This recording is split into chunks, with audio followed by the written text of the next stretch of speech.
Hey everyone, it is Finn here and welcome to my Premier League Match Week 5 predictions, where in today's video I'll be previewing every Premier League Match Week 5 game, and we've got some exciting games this Premier League Match Week, like Everton versus Liverpool, Wolves versus Leeds, Arsenal versus Man City, and many more really exciting games. And of course, if you like regular football content and you are new to this channel, please do consider subscribing, as the goal is to get as close as possible to 1,000 subscribers before the end of the year.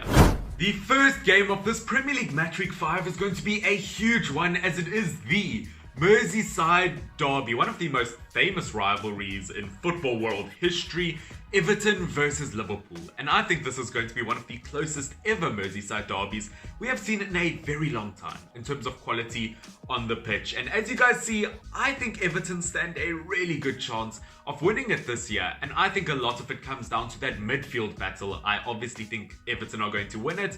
And I know I've gone on and on and on about Everton's midfield, but it is just so good. The only worry they might have is that Allen might miss out on the game due to a groin strain injury, but at the end of the day, James Rodriguez has looked so good. The little magician, 3 goals and 2 assists already for Everton, and his vision is incredible with set pieces and just open field play. I mean, you could put a needle in a haystack and he could find 2. His vision is that good. My only other worry for Everton though is the fact that Pickford over the last match weekend did make another mistake, which he makes far too many between the posts. But I do think Calvert-Lewin will make up for it in the striker position. 10 goals in all competitions already. He is looking so good, especially considering the fact that Liverpool don't have Alisson between the posts. Yes, I know one man does not make a team, but having Adrian between goal, one man could ruin a team. Along with that, looking at that Aston Villa game, Liverpool obviously want to prove a point after a 7-2 loss, but nothing about them defensively looked good in that game whatsoever. But attacking wise, they did look strong. That is why I do think they'll have a chance. They will of course bounce back from their previous loss. They are Liverpool. They are one of the best teams in the world. I think Salah will probably score. Firmino looked really good in the international break, but defensively, they were just not good. Joe Gomez, far too many mistakes. Adrian not looking good between the posts, although Liverpool did get very unlucky when it came to a few deflections. As I said, James Rodriguez probably going to be my player to watch in this fixture, and I'm sorry Liverpool fans, I think that Merseyside derby is going to be blue this time around. Chelsea versus Southampton is next. Now, I think going into this fixture, I think Chelsea are going to be pretty confident, as last match week they beat Crystal Palace 4-0, so I think they've got a lot of confidence with them, but I am worried about them defensively, because looking at Chelsea so far this season, first game of the season versus Brighton, Chelsea were only the better team in the second half of the game, in my opinion. They lost to Liverpool due to defensive errors, and they drew to West Brom due to defensive errors. So I am slightly worried about them defensively going into this fixture, as Southampton have potential to capitalize on those mistakes. Saying that, I'm also slightly worried that Timo Werner isn't scoring more goals in the Premier League yet. He of course is a big signing. He needs to score those goals, because at the moment he is more quiet than my parents when I tell them I love them.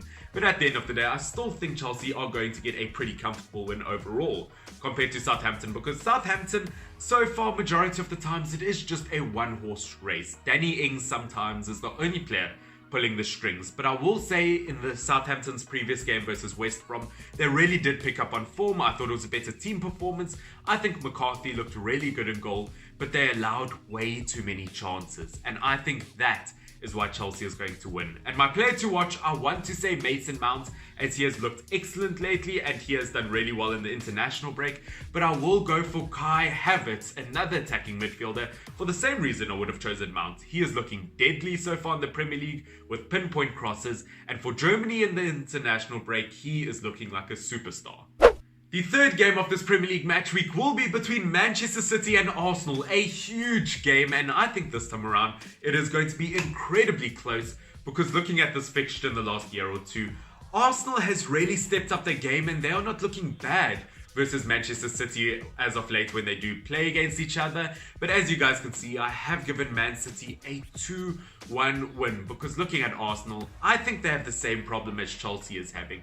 They are getting the results that they need, but they're not necessarily the best team on the pitch. And the problem is, if you're not the best team on the pitch versus Manchester City, you will get dominated. That is a fact. And looking at Arsenal, I'm not sure they've actually been that good this Premier League season. Yes, they looked good versus Fulham, but versus West Ham, they were not the best team by a country mile, and they didn't actually deserve to win that game. After that, they lost to Liverpool because of way too many defensive mistakes. And although they beat Sheffield United, once again, way too many defensive mistakes and another mistake by David Luiz, which luckily did not cost them a goal. But how many mistakes can one man make? I mean, I shouldn't be surprised by Luiz's mistakes anymore. It's a regular thing. It's like me waking up one morning and saying, oh, my neighbor's house is still there. I mean, that house is always going to be there, just like David Luiz is always going to end up making mistakes. But other than that, looking at Arsenal, I do think Willian is looking good, although he has slowed down a bit. Tierney is creating beautiful chances in the left-back position, although he must be more accurate. Saka is looking very promising. Aubameyang does need to pick up his game, though. So you know what? This Arsenal team is looking really promising, especially with Thomas Partey now in the midfield. I think he has a huge upgrade compared to Torreira. But the problem is, I do think City will win because quality over promising. Arsenal are looking promising, but Man City, they've got the quality already and they will dominate. Looking at that midfield, I mean, look, Kevin De Bruyne, going to be my player to watch in this. He creates at least 2 to 3 deadly set pieces a game. He will be the one to watch. And looking defensively, although they drew to Leeds, I think Ederson did much better in terms of staying on his line. The only real worry for Manchester City, I would say, is the fact that they still don't have a proper number 9 and Sterling is in that position. But at the end of the day, Sterling's still a world-class player and he's not the worst player to have in a number 9 role. And also, Foden has really picked up in the midfield. I still think there's just way too much quality in Man City for Arsenal to beat them. Newcastle United versus Manchester United. Obviously, Man United is my team, and wow, am I disappointed after that 6-1 loss to Spurs. I'd rather have brushed my teeth with a brick than watch that game. That was awful. Saying that though, as you can see, I do think United will win the game purely because, look, there is a lot of pressure on United at the moment and they really can't risk losing or drawing another game, and because of that pressure, I think United will pull through. Saying that, Newcastle United have actually looked really good at the moment because looking at Wilson in the striker position, he's probably one of their most natural looking number 9s they've had in a very long time, and Saint Maximin in the wing position has looked unstoppable. So attacking wise, I think Newcastle United is looking really good. Even defensively, they are not looking bad, and Darlow in the goalkeeper position looks really good. But as I said, I do think because of the pressure on United, I do think they'll pull through and get the win. And I think man of the match, as you can see, will be Marcus Rashford, because I will assume he'll play in that striker position in the game, and I do think he will score, as he does do really well when he plays in the striker position. As Martial did get a red card versus Spurs for tickling Lamella's chin. Don't ask me how that's a red card. I'm not going to get into it because that will make me angry. But yes, I do think United will win. As I said, unfortunately, Cavani cannot play in the game as he still has to self-isolate, but hopefully he will be there for the next game. And Alex Telles in the left-back position from Porto, I think he'll do a serious job, and I think they need to play Donny van de Beek ahead of Pogba, as Donny van de Beek has looked really promising for United, and Pogba has made way too many mistakes in the midfield. Sheffield United versus Fulham is next. Now, this was really tricky to predict, guys. I kept saying 1-0 win this team, 1-0 win that team. And as you guys can see, I kind of came to the conclusion that I do think Sheffield United will lose 1-0 to Fulham. I think Fulham will get their first win of the Premier League season. Saying that, looking at Sheffield United, I do have to say that I do think they have improved defensively as the season has gone on, but they still allow way too many chances against them, and they're still yet to really start scoring in the Premier League, enough goals for them to stay in the Premier League. Although we have yet to witness the impact that Brewster, the Liverpool youngster, will have on the squad, because I mean, he scored 11 goals in 22 games in the Championship last season, but it is a matter of converting those into Premier League goals. Also, I think Ramsdale did look good versus Arsenal. Although they lost, I thought that he did make the correct decisions between the posts. But I do think Fulham will get their first win, because I think Mitrovic is the kind of striker. I mean, look, he's a big, powerful striker, 26 goals in the Championship last season, and I think that he will really dominate that Sheffield defense, and I think that he will get that win for them. Saying that, I do think the player to watch though will be Lookman, obviously on loan from RB Leipzig, but versus Wolves, I thought Lookman looked really good once he came on. He looked fast, he looked really exciting. I mean, look, I think he has a lot of potential in him, and I think he's a very exciting player. That is why he will be my player to watch. Obviously, Fulham also have Ruben Loftus-Cheek from Chelsea. That is huge, and I think he could also be a player to watch, along with Areola between the goalposts. I mean, you can tell he has played for multiple Champions League teams, as he is a world-class goalkeeper and really showed that in Fulham's previous game. Crystal Palace versus Brighton is next, another extremely close fixture that really could go either way, and I would love to say I think Brighton could win this because they've looked really good at moments so far this Premier League season, especially when it comes to their counter-attack style of play. But as you guys can see, I do think Crystal Palace will get a win in this because they've looked very good so far this Premier League season, although saying that they did lose 4-0 to Chelsea. But don't forget, that's not a fair way to look at Palace so far this season, as 2 of those goals were penalties, as Crystal Palace's defence in that game was very sloppy, very clumsy, and Sacco definitely did not have a good centre-back game. But other than that, so far this season, Crystal Palace has looked really good all around the pitch. Gaeta has looked great in the goalkeeper position. Wilfried Zaha, going to be my player to watch in this fixture, has started the season off really strong with scoring, and let's hope he can keep the momentum up. And looking at Brighton, as I said, I'd love to say that I think they could win, but unfortunately I do think they still do need a proper striker. I think Mapai is very good, but majority of his goals so far have come from the penalty position, which, unless you're a United fan like me, you can't always rely on penalties. You need to start scoring. Their wingers, though, are looking very, very good, but their defense looked horrible versus Everton. They were really unorganized and allowed way too many chances in. Tottenham Hotspurs versus West Ham United. Now, as you guys can see, I do think that Spurs will score quite a few goals because so far this season, they have looked really good attacking-wise. Obviously, that 6-1 win versus United, I get it. My club lost 6-1.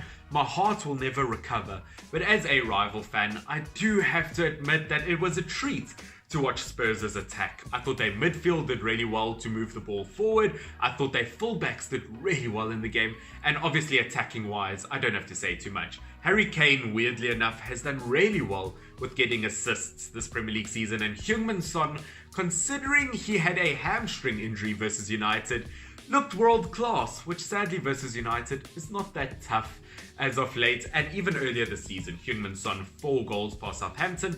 He has looked really precise as of late, and that is why he will be my player to watch in this fixture. But as you guys can see, I do think West Ham United will make it a close game and score 2 goals, because looking at Spurs' defense, I think they need to play Alderweireld, because Davinson Sanchez is way too ill-disciplined, gives away way too many fouls, and even gave away a penalty versus Manchester United. And looking at Eric Dyer, I mean, he's more of a midfielder than a centre-back, and to be honest, he spent more time this season taking sheets than he has taking clean sheets. And looking at West Ham United, I do think that they will take chances versus Spurs. Although Spurs will win, looking at West Ham United, last 2 games, a 3-0 win versus Leicester and a 4-0 win versus Wolves. Attacking-wise, they have improved so much. I think Bowen in the right midfield position has looked excellent, 10 times the player that Felipe Anderson has looked like. Antonio looks great up front. Fornales in attacking midfield position looks like a fantastic signing. Declan Rice made a few good runs, and Cresswell in the left-back position looked really good and created beautiful chances. I think it will be a close game, and I do think Spurs will just scrape a win. Leicester City versus Aston Villa is next. Now, this personally is a game I cannot wait to watch. I think it'll be really exciting. I think it'll be close. And obviously, all eyes around the world will be on Aston Villa, the team that beat Premier League champions 7-2. And as you guys can see, I do think Leicester City will win this one, though. It's nothing bad versus Aston Villa. I wouldn't be surprised if they got the win, but I don't think they can get a result like this 2 times in a row. The reason they beat Liverpool by such a huge margin is, well, first of all, you have to admit there was some element of luck. Yes, they played fantastic football, don't get me wrong, but 3 or 4 deflections, they did get a tiny bit lucky at times, and because of that momentum gained, and once a team has momentum, they are dangerous, and I don't see them gaining momentum versus a team like Leicester City that has a really, really strong midfield. And looking at Leicester City, although they lost 3-1 to West Ham United, we can't forget that it's the first time they've lost points this season and how great they've been attacking wise this season. And they do create a lot of chances, and Aston Villa concede way too many chances. And I do think that Leicester City will score past Aston Villa. Saying that though, I do think the player to watch will probably be an Aston Villa man, and I am going to go for Ross Barkley. As Ross Barkley, when it came to his set pieces, when it came to his passing, when it came to his possession, looked fantastic versus Liverpool, and I think he's going to be a joy to watch versus Leicester City. Saying that, Jack Grealish looked fantastic versus Liverpool. He created beautiful chances, and as a total, that Aston Villa team had fun versus Liverpool, which is what football's about. When you can see the players having fun and scoring for fun, and Jack Grealish definitely did that, along with the brand new striker Ollie Watkins, who scored a beautiful hat-trick. I think Aston Villa will look good versus Leicester City, but I do think Leicester City, the Foxes, will win. Second last game is going to be between West Brom and Burnley, which, by the way, guys, don't forget, if you have enjoyed up until this point and you enjoy my content, please do consider subscribing. It helps me out way more than you guys could ever believe, and I really do appreciate it. But West Brom versus Burnley, neither of these teams have gotten a single win this Premier League season yet, which would worry Burnley considering the fact that they were a mid-table team last Premier League season, and I don't see them holding on to McNeil in the next transfer window, because looking at Burnley, they didn't look good versus Newcastle United. Obviously, Pope made that mistake, gave away a penalty. Defensively, that's where they were strong last season, but this season, they are not applying enough pressure. They are leaving too much space for the opposition to attack, and that is why they are conceding so many goals as of late. And talking about their attack, they are just not creating enough. They only got 3 shots on target out of 7 shots. They are not creating enough, and defensively they are not looking good, which is why I think I'll give a shock win to West Brom. I think they'll get their first win of the season, because looking at them, although they haven't looked fantastic in the Premier League as of late, when they get a shot on target, it does look deadly, and some beautiful chances have been created by Pereira, their Sporting Lisbon signing, which is why he will be my player to watch, because he does create some beautiful chances. And between the posts, I think Sam Johnston, the ex-Manchester United Academy player, looks so good between the posts, making some beautiful saves versus Southampton. But unfortunately, the reason they didn't look so good versus Southampton was because defensively they are unorganized, and they do have to work on that. But I still think they'll get a win. Final game this Premier League match week will be between Leeds United and Wolverhampton Wanderers. Another really exciting game to watch. And as you guys can see, I do think Leeds will get a win in this fixture. They have looked so good this Premier League season so far. I mean, in the beginning of the season, obviously, they almost beat Liverpool. They looked really good, or they almost got a draw. Manchester City, they obviously got a draw. And although they did concede way too many chances and they were dominated by Man City, they managed those chances really, really well, and that was really impressive.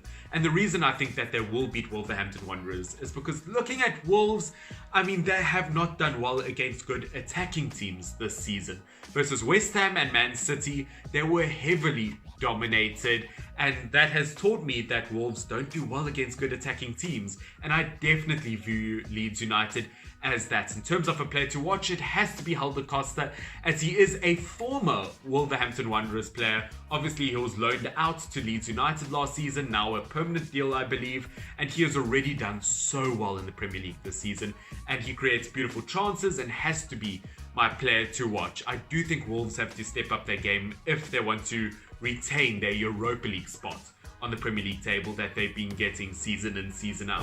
Alright, ladies and gentlemen, that is it for my Premier League Match Week 5 predictions. I hope that you have enjoyed it. It is going to be such an exciting match week to watch. And once again, if you're not subscribed and you have enjoyed until this point, please do consider subscribing, as I do regular Premier League content. But you know what, guys?